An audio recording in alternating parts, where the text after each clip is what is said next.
Thank you. Today I'll be presenting our work on inferring loop invariants using games done jointly with my colleagues at UCSD. Our work is motivated by the increasing cost of bugs in the software that we rely on every day. And that cost is made apparent even if we just look at the news. We hear stories about large-scale privacy leaks, about cryptocurrency heists, all due to buggy software. What's worse, bugs in automotive software have also caused loss of life, and the list goes on. Many communities have proposed approaches to deal with bugs, including testing, static analysis, software verification, and so on. In our particular work, we're going to focus on the domain of software verification. It is a promising approach as it eliminates entire classes of bugs from a given program. Quickly, program verification works by combining a program with a specification of its behavior, and you can think of the specification as just appropriate to the program. It doesn't crash, it's free of deadlocks, and so on. The program and the specification are fed through a tool called a program verifier that tries to check that the program always respects the specification and hopefully produce a proof of its work so we can have strong assurance of its correctness. This approach is very promising in terms of improving reliability. Unfortunately, despite decades of research into automation, it still requires a large amount of manual expert effort. Specifically, usually you have an expert, both domain and verification expert, usually a PhD, sitting with the program verifier and iteratively providing it hints and guides in the process of its proof search. Our approach aims to reduce the amount of manual effort required by leveraging gamification and crowdsourcing. To give you a quick overview, in our approach, again, we have a program and a specification, which are fed through a program verifier.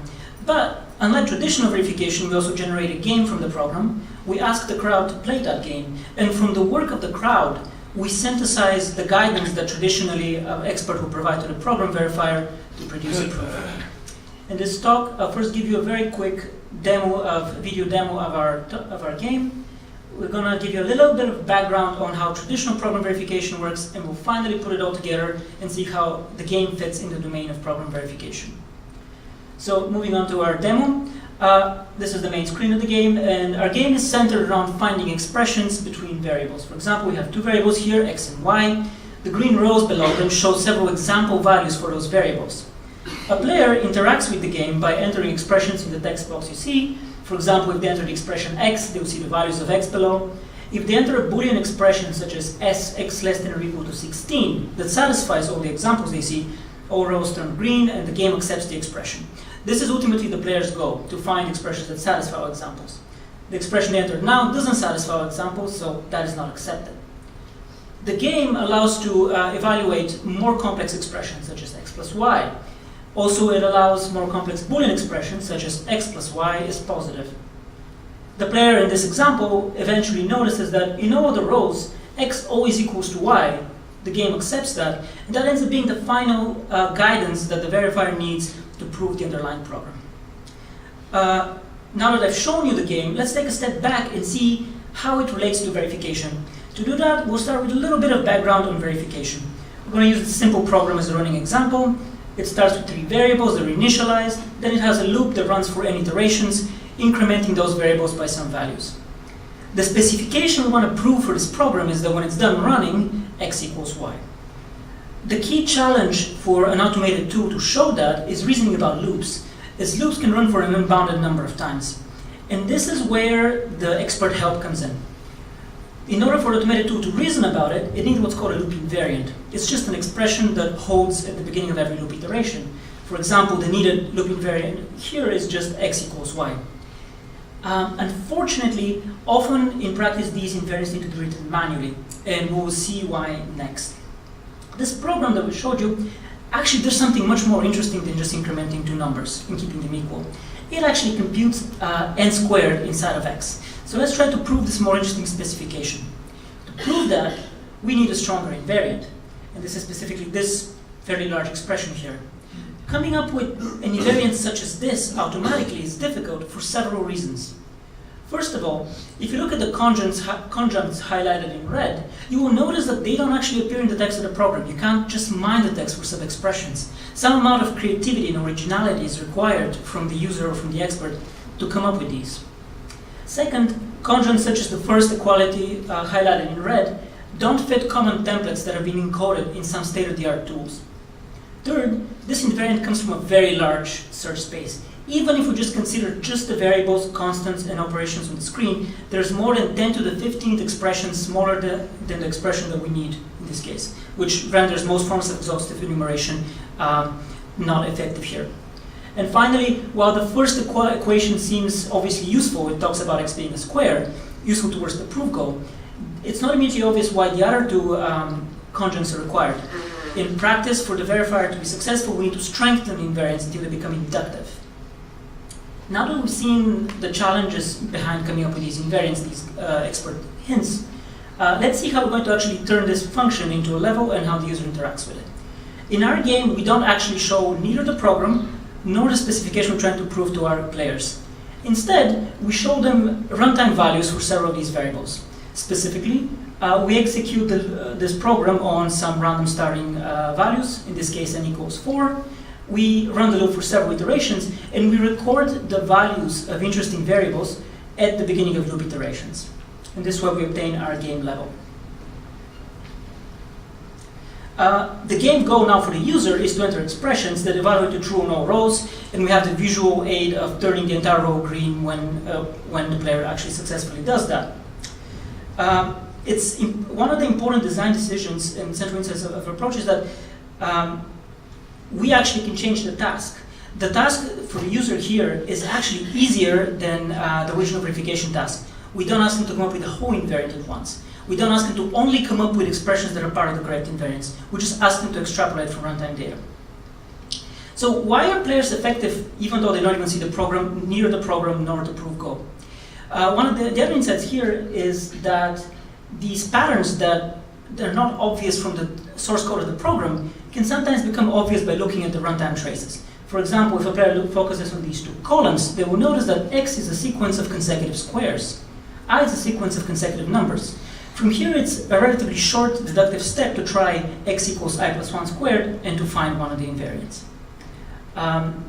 Another important design decision of the game here was to expose as much as the math as possible, both in terms of showing raw numbers to the user and asking the user to enter mathematical symbols in the text box. Looking at another pair of columns, users will notice that there's a linear relation between a and I. And so on and so forth, they will notice that I goes up to n minus 1. And finally, because we don't ask users to only come up with correct invariants, they will sometimes over-approximate based on the limited data that they see. For example, users will enter n equals 4, even though that's not actually a correct invariant in the backend. Here, our framework steps in and filters the incorrect invariants. We use a standard technique from program analysis that iteratively prunes incorrect invariants using a theorem prover. Once those invariants are pruned, what we're left with, the remaining conjuncts, are actually a correct invariant, and as we'll see in the evaluation, it is often strong enough to prove interesting properties. Users in our game receive score for every expression that they find, and early game trials show that augmenting the score that they receive based on the shape of the invariants they enter increases enjoyment and also incentivizes people to try diverse expressions. To summarize some of the design decisions, we chose to ask players to solve a simpler task than finding the full and correct invariant necessary for verification. The game that we created is fairly minimal, exposes their own numbers, both in terms of the table, and asks players to enter correct arithmetic expressions. And finally, our game takes all expressions entered by the user and finds the one that fit together to form a correct invariant, to contribute to a useful invariant. In this way, we effectively use the diversity of human cognition, in particular, the wide variety of different patterns that people will see in the numbers. Moving on to our experimental setup, our benchmarks were collected from literature and a software verification competition.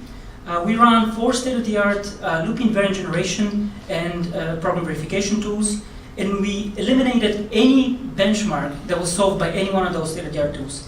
That left us with 14 benchmarks that none of the state-of-the-art tools solved. In terms of participants, we had 67 participants from Mechanical Turk. We asked each one to see a short tutorial, play a minimum of 2 levels, and then complete a survey that asked them about their math, programming skills, and their fun rating of the game. We kept collecting data until we had at least 15 place for every benchmark that we had. So these are the benchmarks that we actually evaluated on, and the invariants necessary to solve them. Interesting point to note here is that these invariants, almost all of them, include complex nonlinear reasoning, which state-of-the-art tools seem to have trouble with, but people were able to see the nonlinear patterns and write them down. One of the central results of our evaluation was that non-experts managed to provide useful input to solve 10 out of the 14 benchmarks, even though they were not actually shown the program or the specification they're trying to prove under the hood. A bit about our player demographic. In terms of math skill, they have relatively intermediate math skill. 35% had taken no math class beyond high school. 57% had not taken a math class beyond a bachelor's level.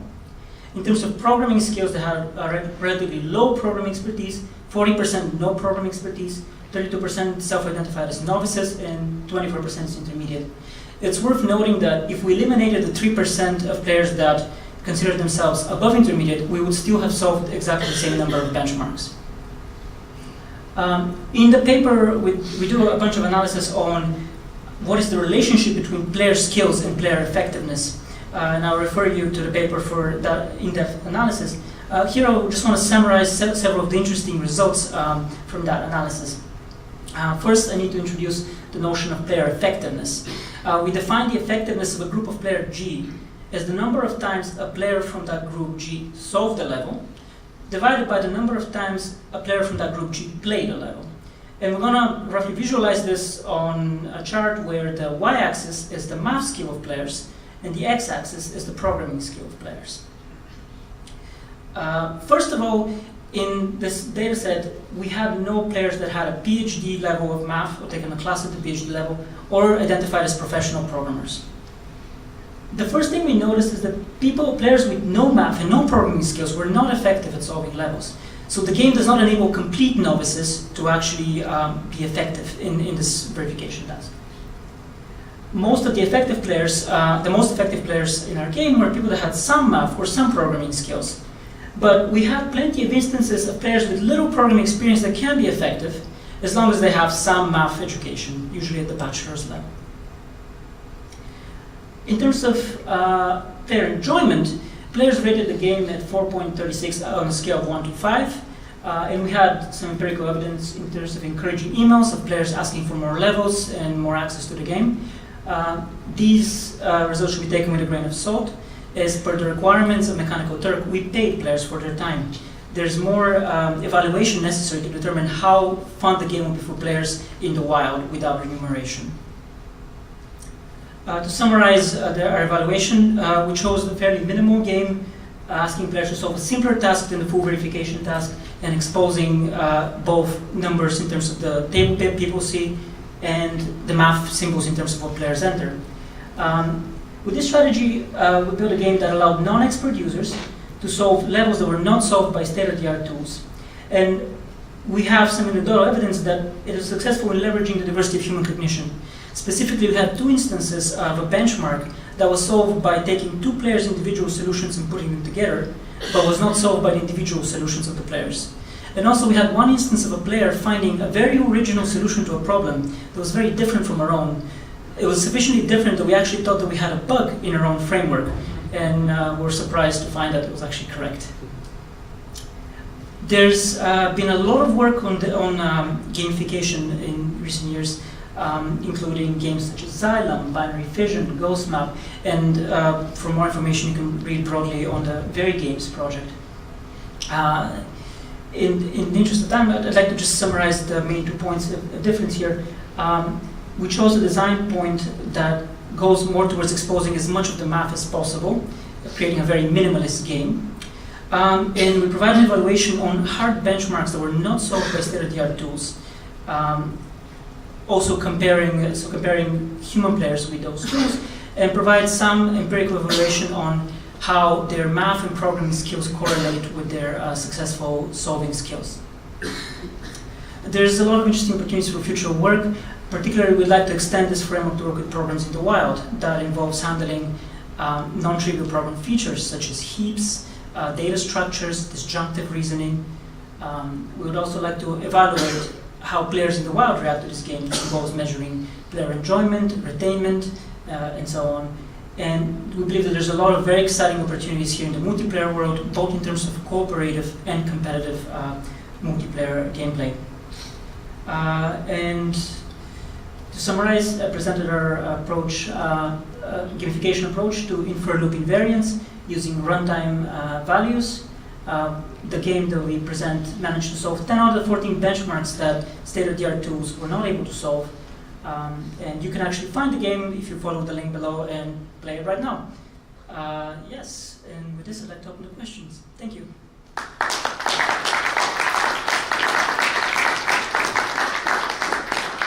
Thank you so much, Dimo, and we have time for questions. We have 2 questions left. Okay, so let me start. So I wanted to sort of, really interesting work, thank you so much. I really wanted to ask about the motivation, or if you sort of said a bit on that. Why did you choose to evaluate it on Turk with people who didn't actually physically meet, instead of talking to actual real people? That's a very good question. We had early trials only during internal development where we met with people and recorded with video their behavior, and we used that as a guide for design.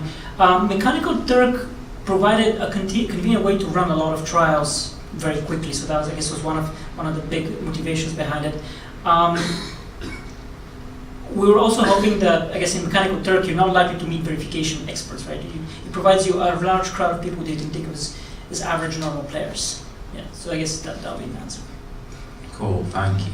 And another thing I really wanted to know is, because of course you're sort of using classical examples of sort of loop invariants that sort of, from, I would say, programming teaching even, but sort of if that system would be a production system, how you would imagine that would work in a sort of in a real software testing environment? In order for it to become a real production system, I think the biggest challenge actually would be figuring out how to conveniently visualize non-scalar values, that is arrays. Scalar values are very easy in this case to visualize, just a number, and also people have intuitive understanding from high school math about them. Now, visualizing an array is a lot more complex, and I think is an area of open research. We have some initial ideas, but it's still, I think, a very open problem. Cool, thank you so much. Let's thank Dimo one more time.